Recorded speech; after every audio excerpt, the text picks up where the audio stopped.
First, to get a good bit of fat in the pan. Like, any animal fat is the best, so whether it's like pork fat, beef fat, whatever. And then get the meat out and let it come up to closer to room temperature. So it's just a little cheap sirloin from Tesco. First I do is pat the meat dry, and then just stick it in fat side down first, if it's a sirloin, and just let it render out that fat. Just leave it on there for, I don't know, 30 seconds or so. It won't cook the meat, but it gets the fat cooked, which obviously puts more flavour into the meat. Yeah, it's at about 30 seconds on there, so you see it started to go that nice cooked colour. Just stick it down. Make sure it's got like a even contact with the pan, and just let it cook for however long you want. So I'm going to go 2 minutes each side.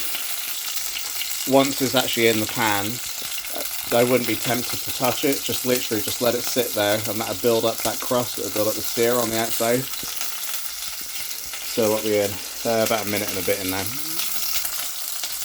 Alright, now is just about 2 minutes on that side. It should just come straight off the pan. Flip it over. You can see the colour of it. It's got a good sear.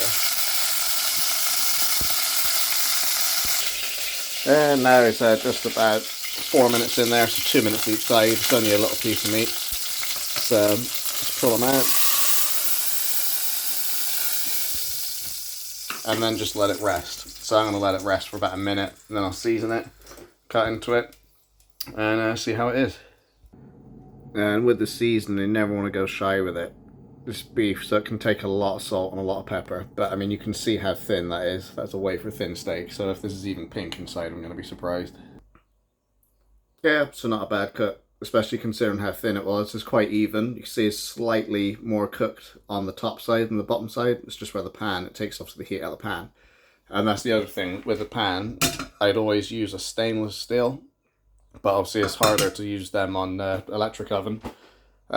Gas is definitely the easiest thing to cook with.